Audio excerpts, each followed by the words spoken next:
research is somewhat a monastery job. Quantum computers haven't really reached the limit of Moore's law yet. Getting started, and we don't even have a very good quantum computer yet. Amazon, which has data centers, they have started to pull energy directly from a nuclear plant because we are struggling with energy. So, what do you think the future with quantum computing is going to be? We need more energy. Have you thought about solving these problems? Yeah. What will be your definition of AGI? What would you think that if this thing happens, we will have AGI and I will maybe retire and there will be human basic income and I don't have to work. So hello everyone, today we have the one and only Chirag Falor. He's living the dream life of a computer science student, majoring in physics plus AI and has the research experience in AI plus a lot about astrophysics as well. So let's learn a lot from Chirag today. So hi Chirag, can you please share, so how is it going? What are your plans these days? And congratulations on graduating.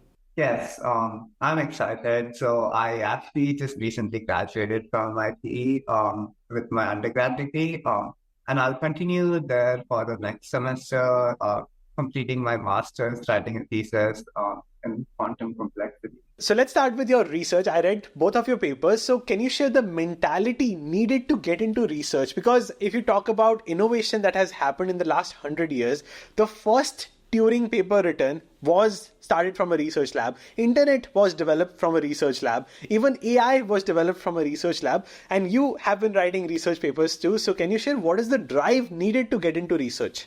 I think one of the main motivations for research is like you should be motivated about a fundamental problem itself.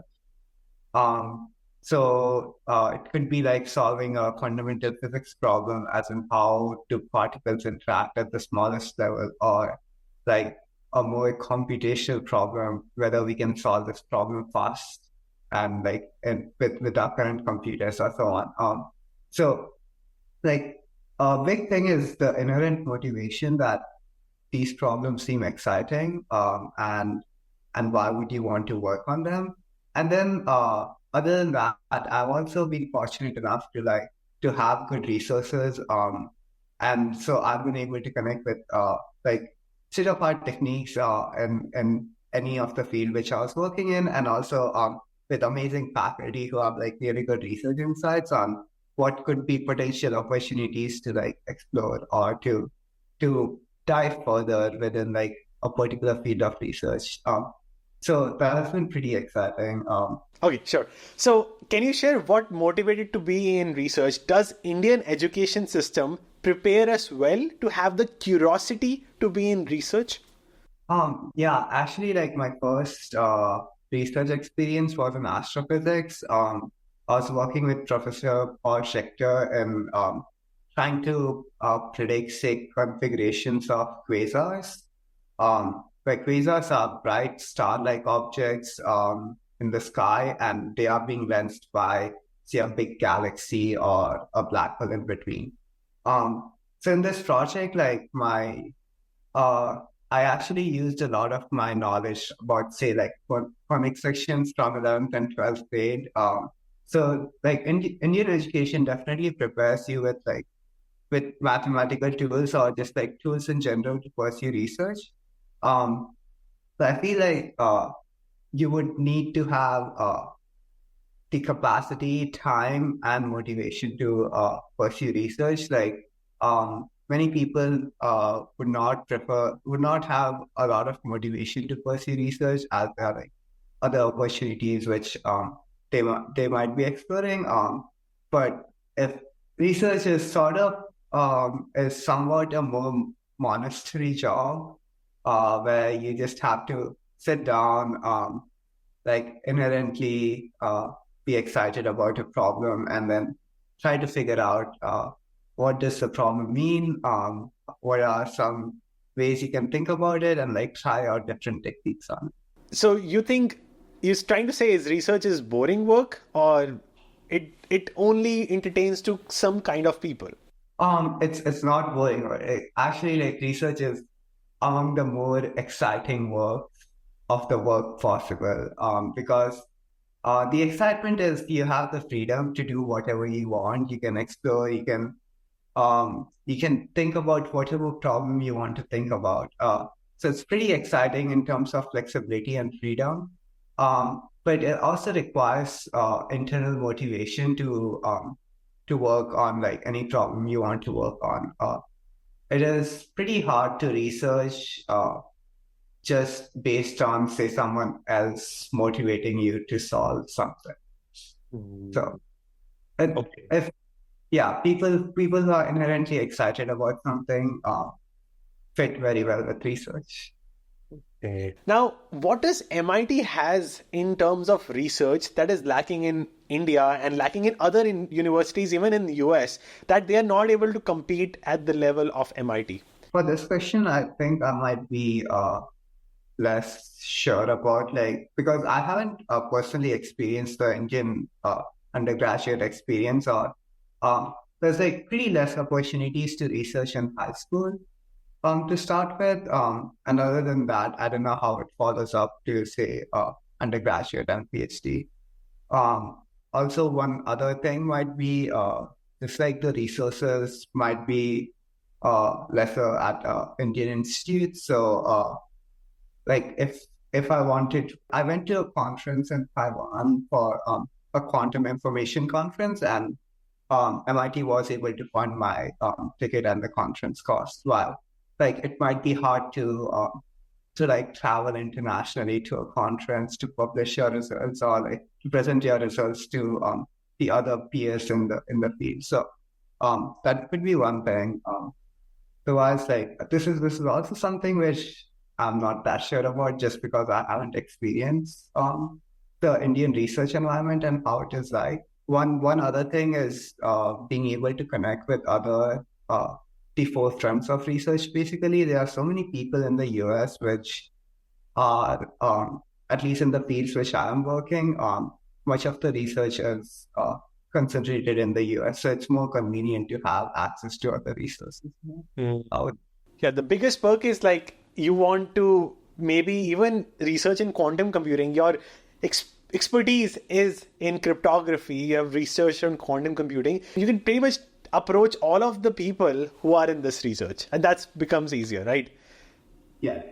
So awesome. So let's talk about your technical knowledge, because I've read a lot of your research papers. You have expertise in quantum computing, and Professor Kaku said that when AI meets quantum computers, the future is impossible to imagine. It's beyond our expectations, because we will have intelligence above human possibility in our pockets everywhere.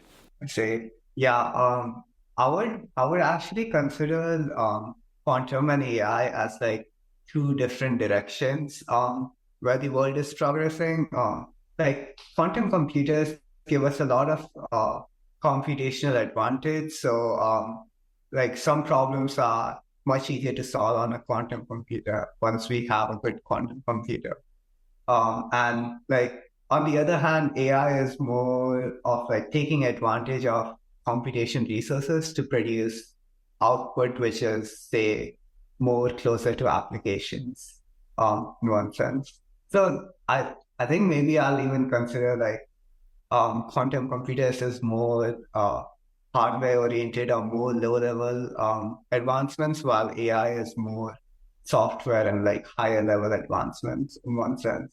Quantum computers can actually help can possibly help in like training neural networks faster with like much lesser computation. And this would reduce the massive resources which it takes to train like a big neural network.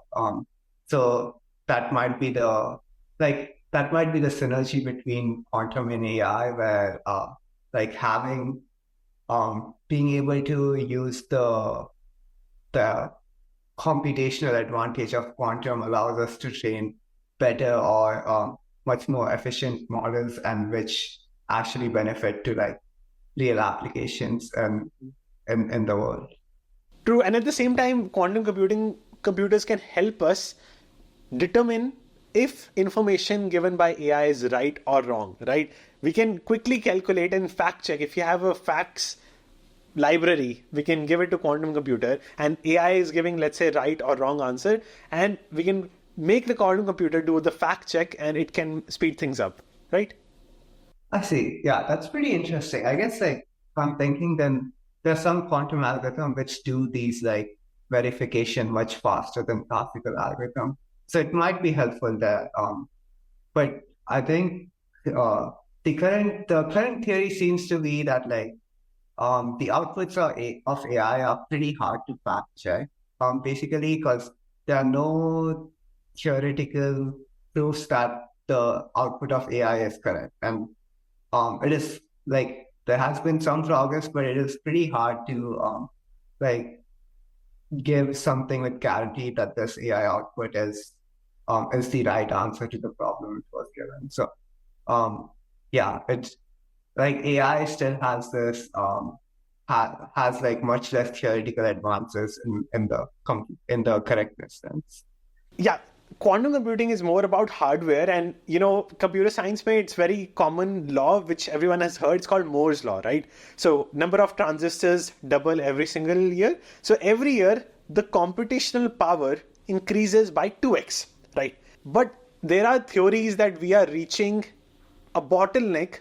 We are reaching that mark that we cannot keep on increasing transistors every year. Do you agree? Yeah. Yeah, like I think Warsaw has peaked down in recent years just because we are more of reaching the physical limitations of devices. So transistors have become small enough that quantum effects come into play.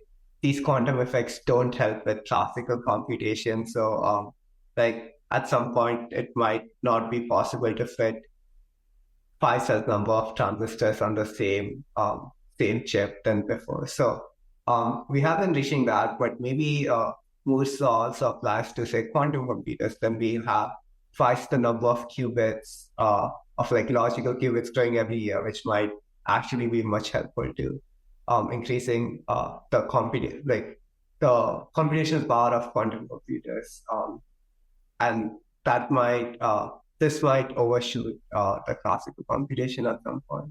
Sure. Can you define qubits for our audience and simplify it a little bit? So classical computers have usually use bits to perform computation, where bits are like switches between off and on, or like 0 or 1. Quantum computers also use a similar device. They are called qubit, and this qubit has special properties due to the quantumless nature of this qubit. It can be 0, 1, or like simultaneously in superposition of 0 and 1, along with some entanglement with other qubit on like these both would be 0 or both would be 1 at the same time, and so on. So these are the properties which give us advantage over classical qubits. Yeah, it's how we are exceeding the limitations of normal computers, because qubits are special. They can be both 0 and 1 at the same time, and they can have more possibilities. And even if we reach Moore's law, even if we cannot, transistors are so small now, even if we cannot double by splitting them into half, we can keep on increasing computational power every single year, right? Yeah. Quantum computers haven't really reached the limit of Moore's law yet. Getting started, and we don't even have a very good quantum computer yet. Uh-huh. So can you define your process of research? What does research mean to you, and how do you look at research, especially in quantum computing, cryptography? Yeah. So I think my research experience has been more along the lines of I meet with my supervisor, and like we talk about different problems we could work on. And then based on the problems, I read about some past literature about it, and then see what problems excite me basically. And also like what problems do I have the skills to solve or get the skills to solve them. Um, and then after that, like more of the action research process start in the sense where I think about a problem and like try to solve it in a few ways which I know. and if I make progress, like I meet with my supervisor, gives me guidance on like whether this is a reasonable direction to progress in. So it's like much at an undergrad level, it's much one on one with your supervisor or like with the group you're working with.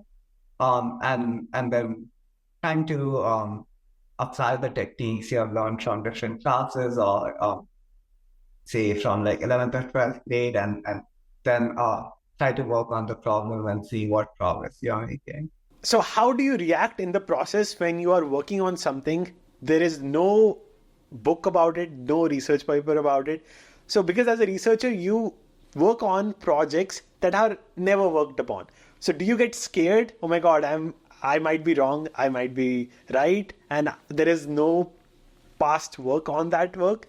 How do you process? Yeah, there's always this uncertainty of like whether your approach is going in the correct direction or whether like even the whole proof you have presented is a correct proof.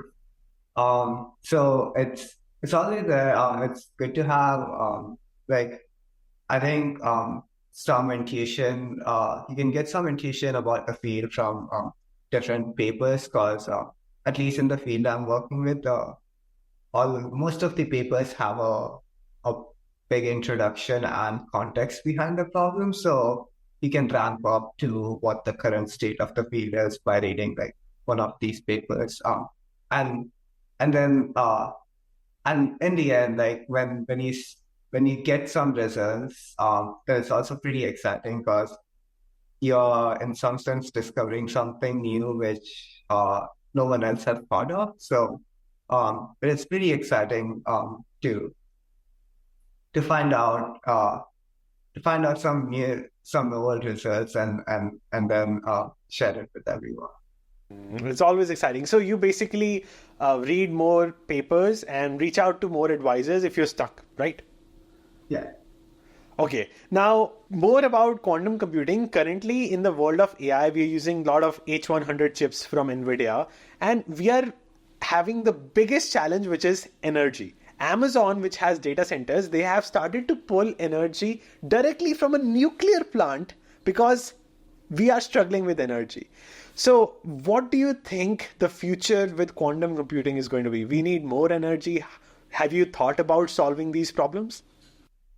Um, yeah, I haven't more focused on the theory, but thinking about energy, I'd also say that even though like recent advances in AI with LLMs and these massive models use a lot of energy to train and predict or output, but um, like the in some sense the productivity they give or the because of these advances we are able to do more research on how we can optimize energy, say for like other reasons. Like I feel like AI is still using less than a few percent of the total energy consumption of the world, and um, like advances made with the help of AI could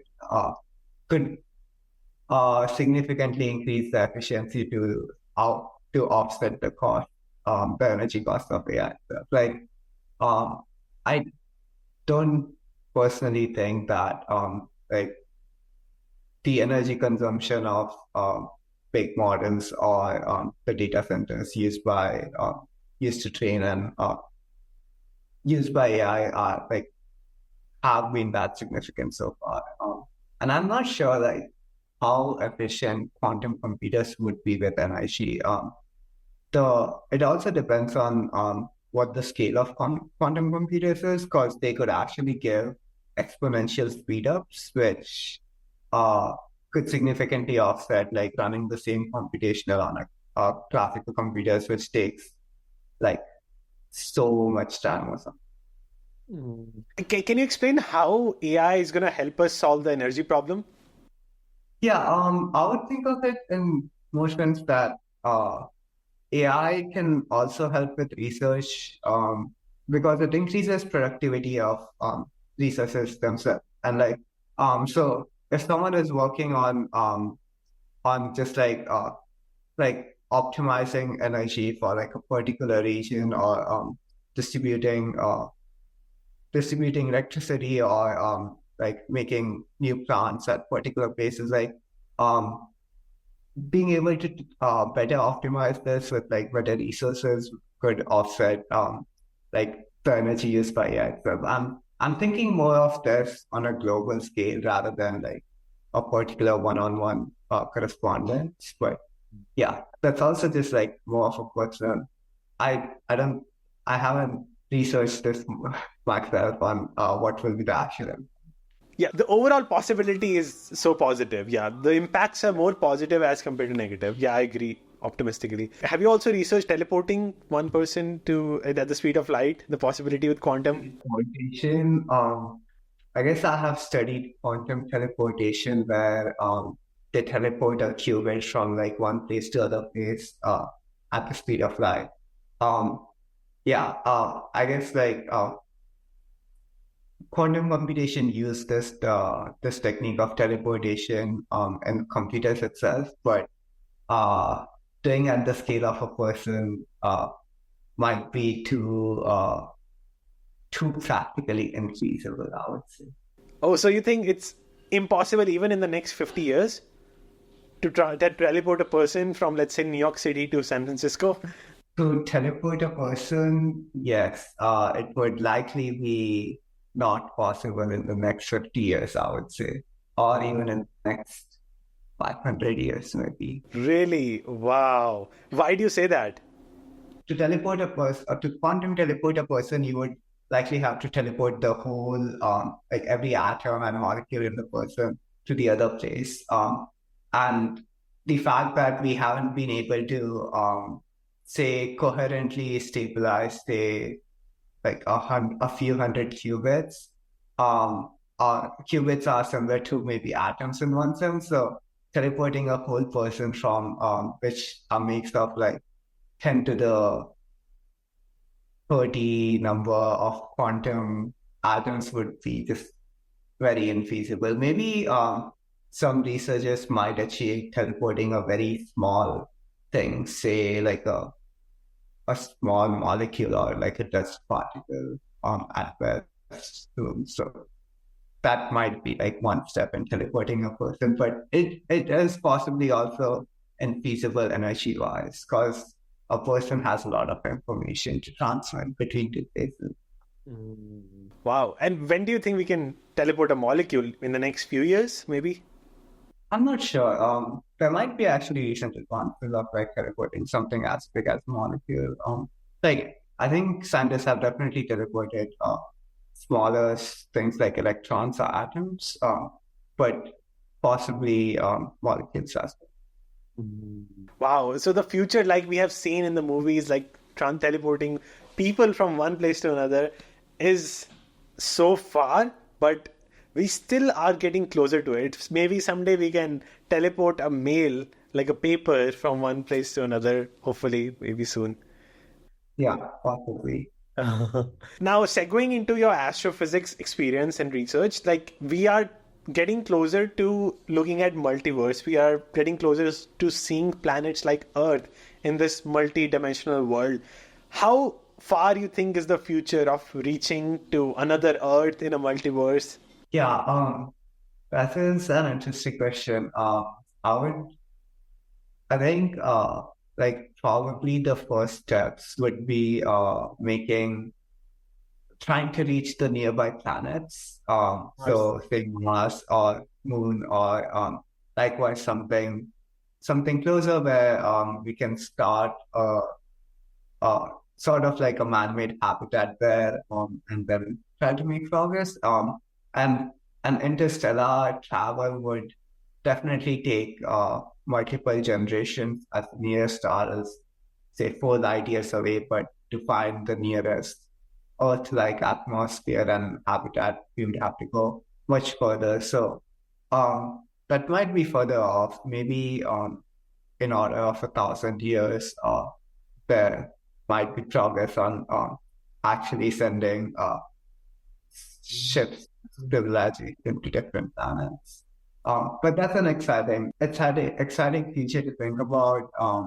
Feel like I have or some of my other colleagues in astrophysics research also are looking at exoplanets, which are basically planets in other solar systems, and like possibly identifying maybe some have the correct size, are located in the correct radius around the star, and have the correct atmosphere to possibly support life. So um, there, there, there are possibly some candidates which might be these like Earth-like planets, which um, humanity might be targeting in the future. But currently, we are more closer to seeing a planet like Earth. It was already seen by some scientists, right? As compared to going there is like, maybe thousands of years ago, as you said. But how closer in astrophysics we are able to see multidimensional world? Like there are so many universes. We are able to see one planet so far, maybe like Earth, like in a different universe. What future you see in a multiverse dimension? I think multiverse might actually be more of a, I would say, a theoretical thing. Like people have been thinking about that, say, black holes could be a connection to another multiverse.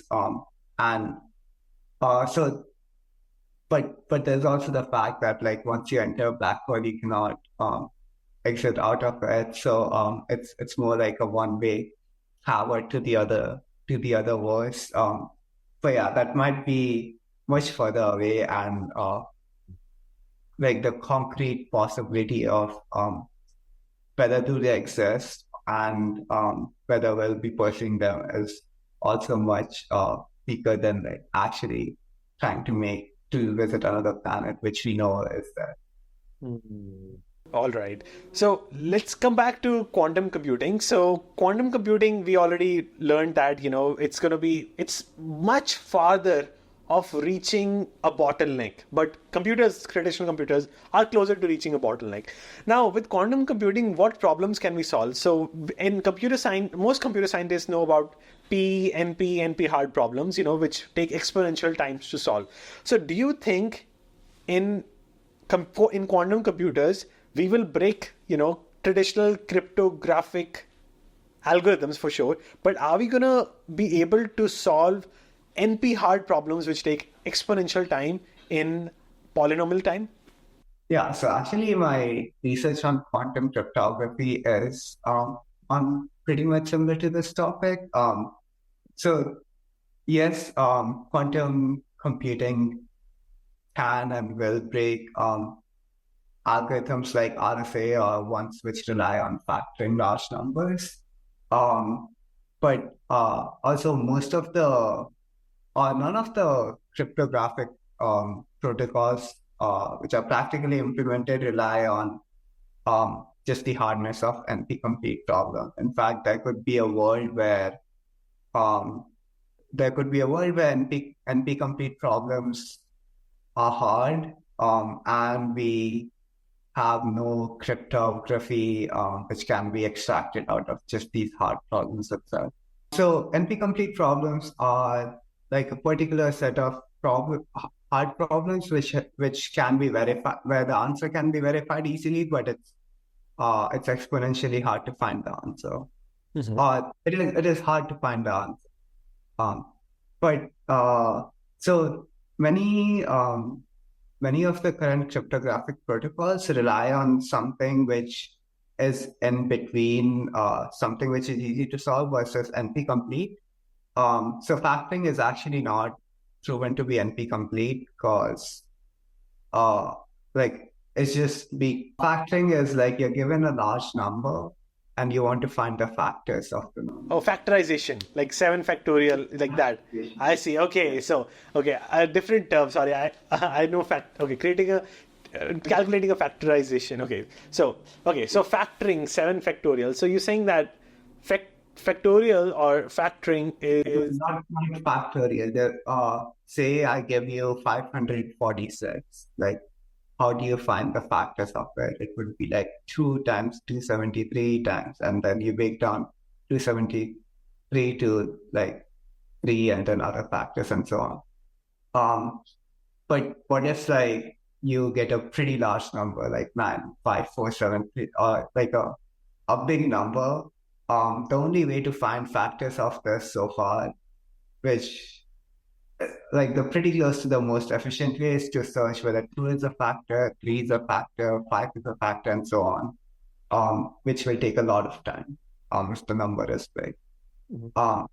But this problem, even though many of the cryptographic protocols rely on the hardness of this problem, we haven't proven that this is as hard as other NP complete problems.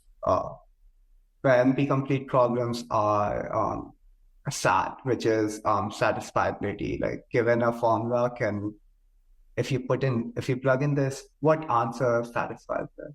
Yeah, because factor problem is partially solved through dynamic programming, right? We replug factor of 3, 4, 5. We can replug in whatever we have calculated, and that helps us speeding up that NP complete problem. That's why it's not NP hard, right?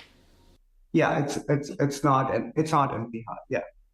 Got it. Coming back to the answer, like how can quantum computing help with NP hard and NP complete problems? Yeah. So actually, some problems which are hard, say factoring, quantum computers can solve them pretty efficiently. So this actually breaks cryptography for um, some of the cryptographic current protocols. And I guess like quantum computers can also solve some other problems which which are applied uh, to just like real life applications. Like there's QAOA, which is an optimization algorithm, which could help us in like optimizing some things much faster than classical computers, and so on. Like quantum computers also faster have a speed up and trying to search for a particular number or particular element in a list. So classically, if you're given a list of like n things and you want to find whether one like some particular element is in the list or not, you have to search through each element. So it would take n like order of n time. But quantum computers can do it in square root n by sort of like bra- sort of like parallelly searching all the elements at the same time. So there are like some speed ups which quantum computers give, but it's the current state of the theory is just there's not much known. We don't have concrete bounds on what can be solved and like what cannot be solved, and it's mostly has been attempt on trying to figure out like what are the advantages which we actually have, and what are things which are still hard. Mhm. I would say like the current state of complexity theory of quantum and classical P and NP have still been pretty open. So coming to complexity theory, many students might not know what it is. It's about discovering which cannot be solved. So what is the shocking elements you have seen through the combinations of complexity theory or quantum computing? Have you ever used a quantum computer, by the way? Okay, to answer the latter question, yes, I have used a quantum computer before. They actually like IBM or Google maybe have like public access to some small quantum computers where you can code your own algorithm and send it to be run on an actual computer and get back the result. So you could actually try it out yourself, or anyone can try it out by themselves. Oh, that is So so cool. yeah, it is pretty exciting to be able to run actual computation on a quantum computer. They are pretty small, not that useful, very noisy, but it's an actual quantum computer. Now, coming to the question about shocking combinations of complexity theory with quantum computing. Yeah, I would say like a main shocking thing is just how many fundamental results are not solved yet. Just how open the field is. Um, we have we have basically no idea whether any NP complete problem can ever be solved in polynomial time or not.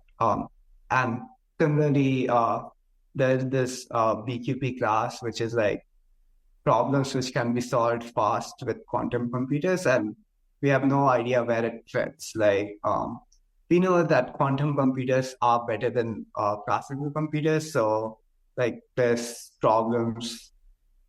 This is a bigger set of problems, but we don't know whether like it whether all NP problems can be solved with quantum computers or not. So it's pretty shocking just to see how open the field is. Um, yeah, but there are also good results on very unintuitive results. Like I mentioned that you can just basically read the whole list in some sense in like square root n time rather than n. Uh, and so it's pretty interesting that how you can take advantage of this weirdness of quantumness to be able to do some things which seem impossible just by normal intuition. So true. And so your research paper also talks about BQPs, which stand for bounded error quantum polynomial time. So it's about, I think I'll let you just break it down. I think you can explain best. Okay, yeah. So BQP is so called polynomial time is just all the problems which can be solved by classical computers fast. By fast, I mean within a polynomial time. And BQP is basically that version of P in quantum computer, except we allow the quantum computers to be wrong a certain amount of time, just because the way they compute, like things are in superposition, and um, sometimes they don't get the answer, which they don't get the correct answer, but we want it to be correct majority of the time. And basically, so BQP is this: you allow for some error, and then all the problems which can be solved by a quantum computer in polynomial time. So basically, you are telling quantum computer that it's okay to be incorrect sometimes in the possibility of series. For the things in complexity theory we are not sure about, it's okay to be doubtful, but we want to come out to any answer as possible, right? Yes, yes.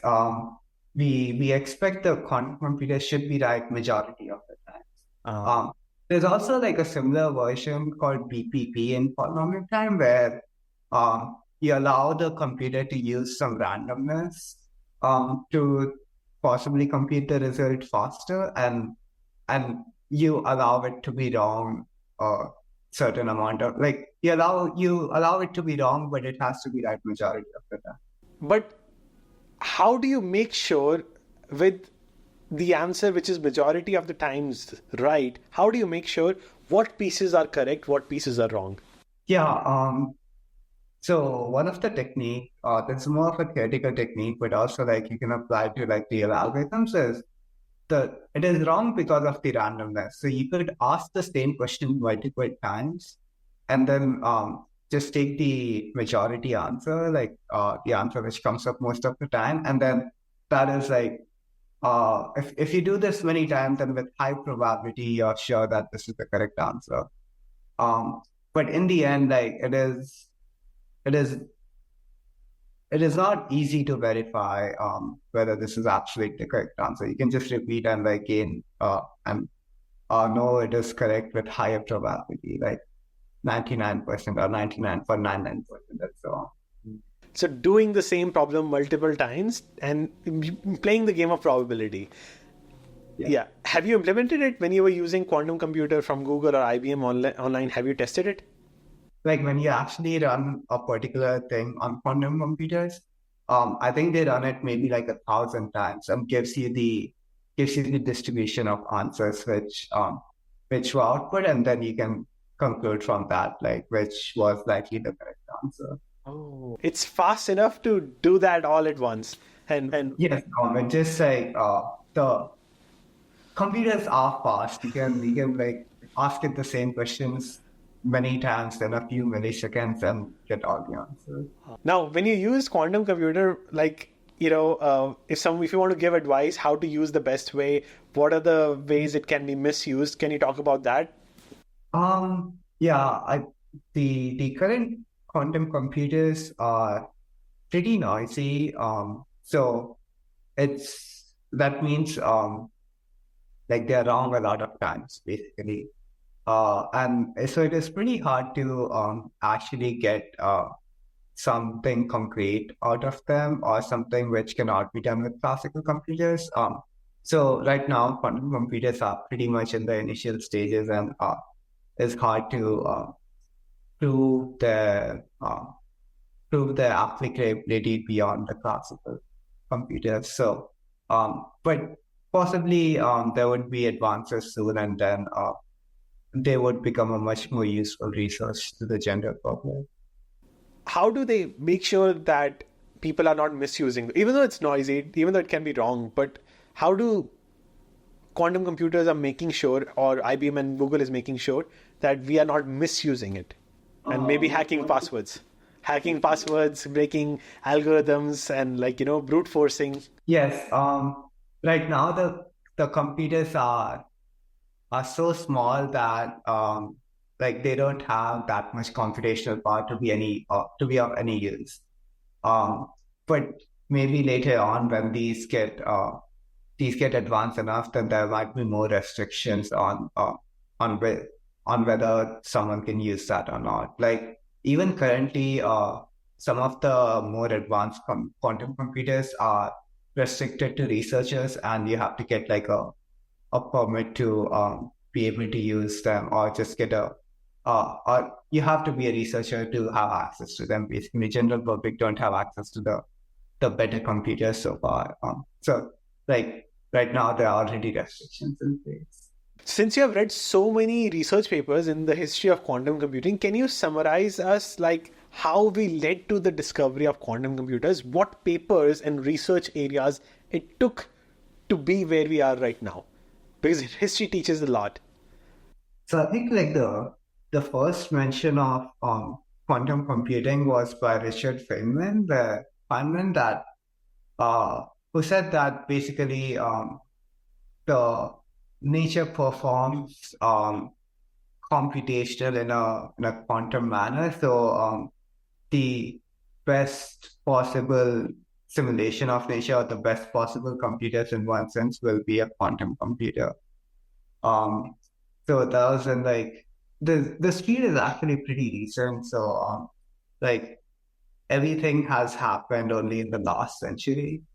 Um, and after Feynman uh, using other concepts from quantum physics, which is just basically superposition, entanglement.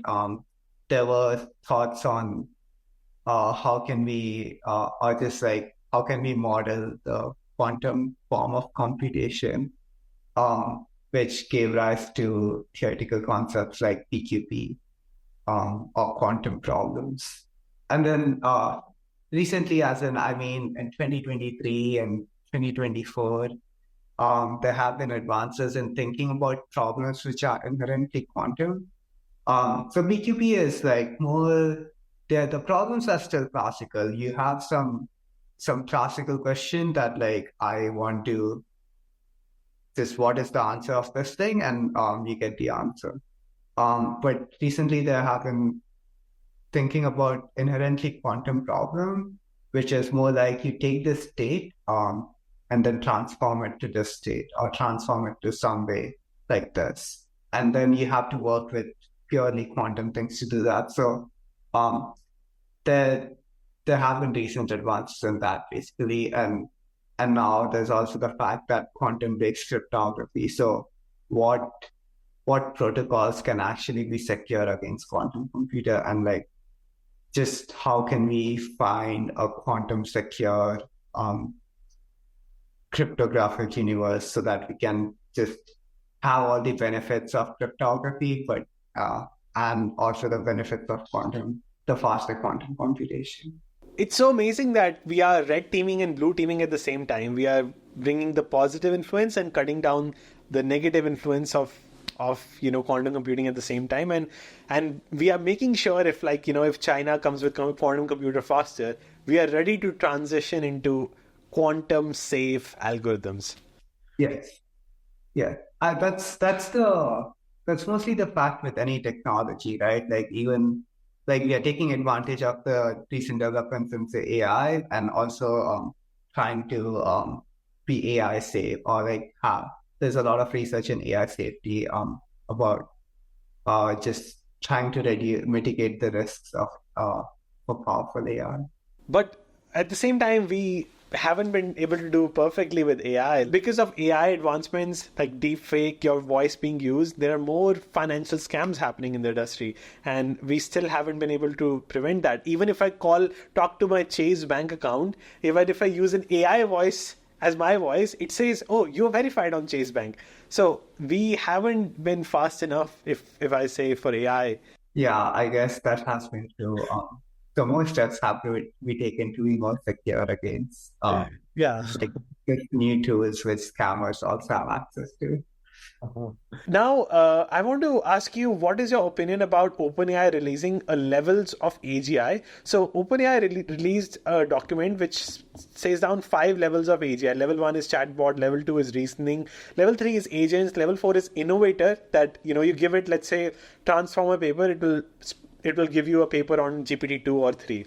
And level 5 is the level of AGI we want it to be, which is organizational level, that it can work for an organization. It can be a colleague. It can be, it can do work like human. So do you think, do you have any thoughts on that? And as per OpenAI, we are at level 2 as a reasoner, and we are very far from level 5.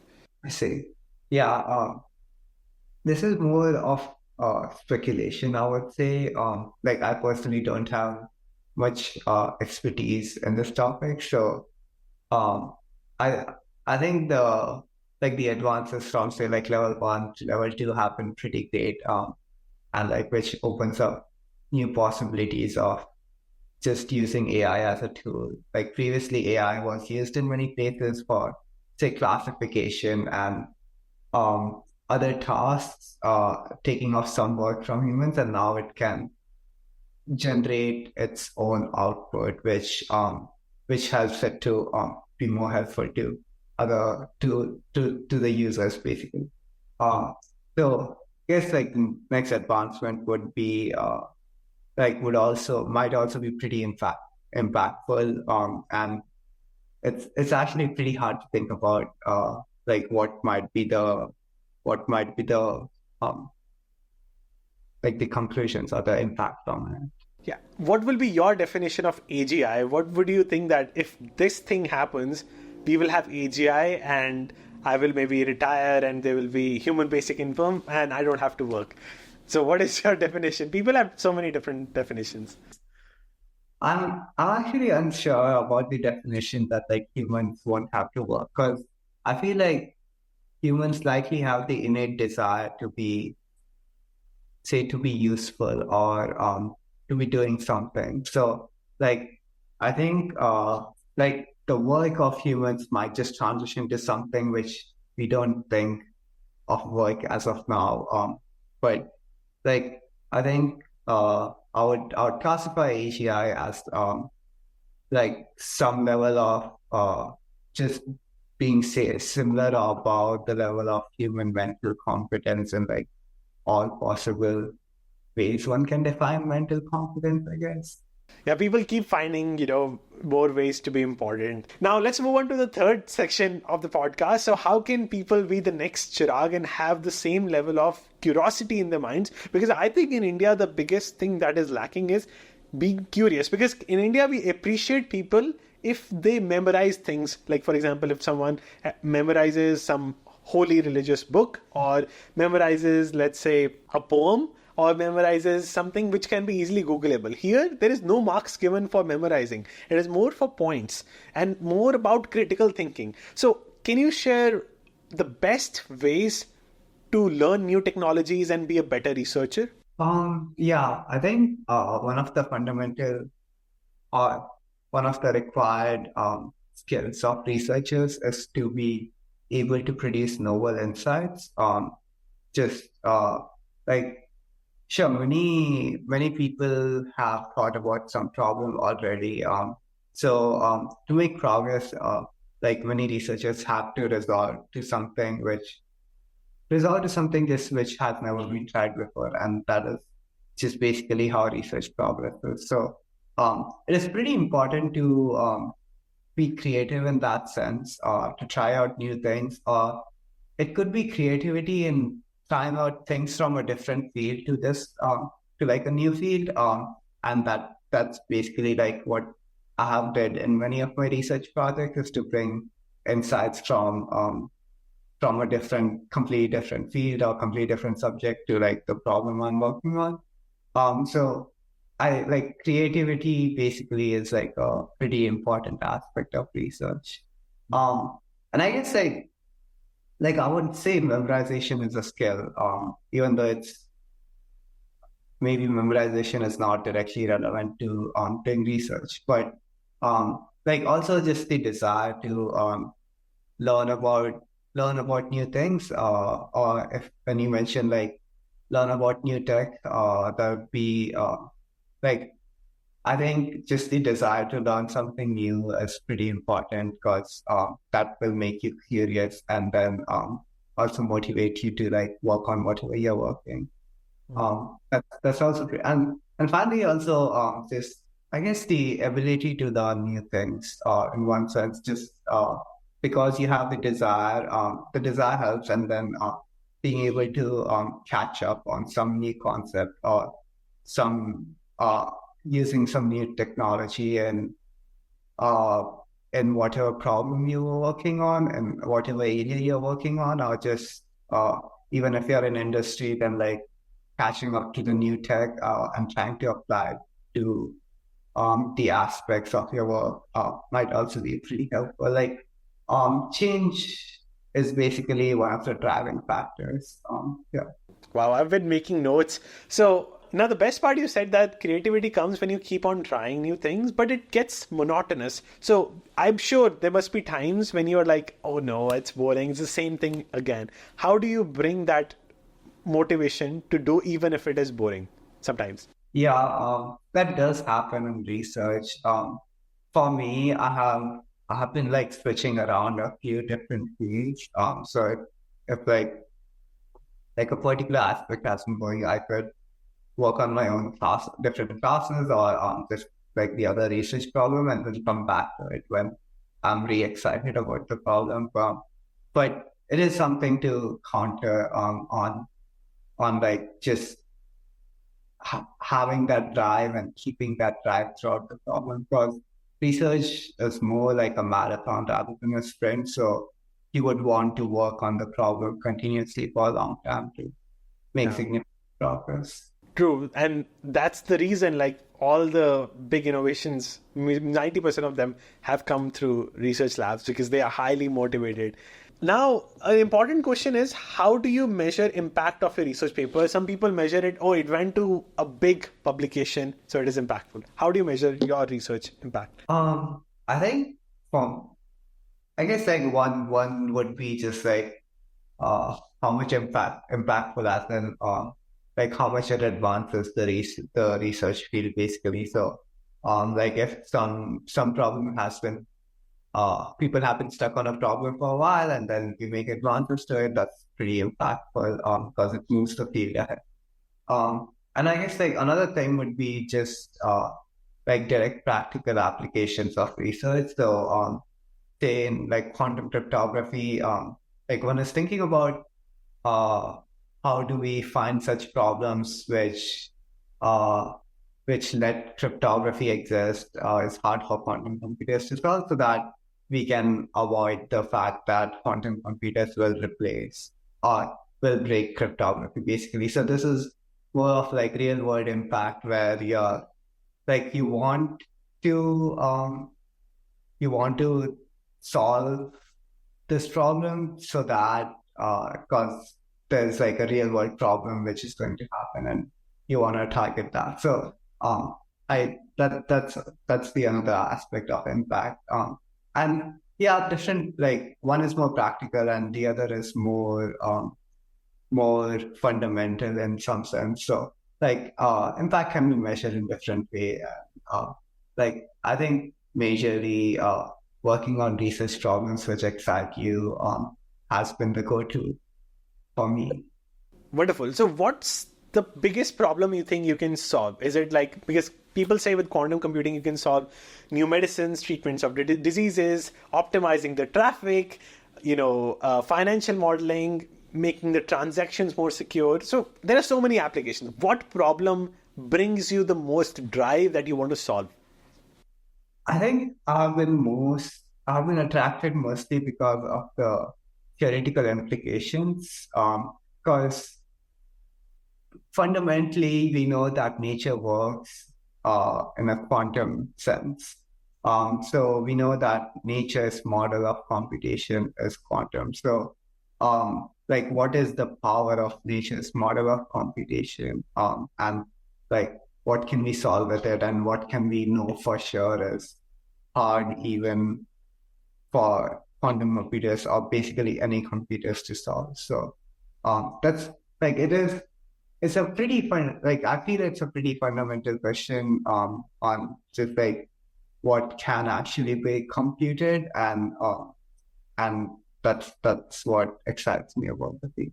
So you're saying that the like life is like quantum computing because it's not perfectly yes or no. It's not perfectly that I will go to concert or not go to. There are so many maybes in it, just like quantum computing, because you can have zero or one at the same time in same. Is that what you mean by similarities? I guess yeah, that could be considered a good similarity, that in some sense life is also quantum, just because of all these like simultaneous uh yes and no. Oh, wonderful. So thank you so much, Chirag, for motivating the kids and helping me learn so much about quantum computing. And I'm sure people learned a lot and enjoyed this podcast a lot as well. Thank you so much. Yeah, thank you so much for inviting me again. Absolutely. Yeah, pleasure. Thank you.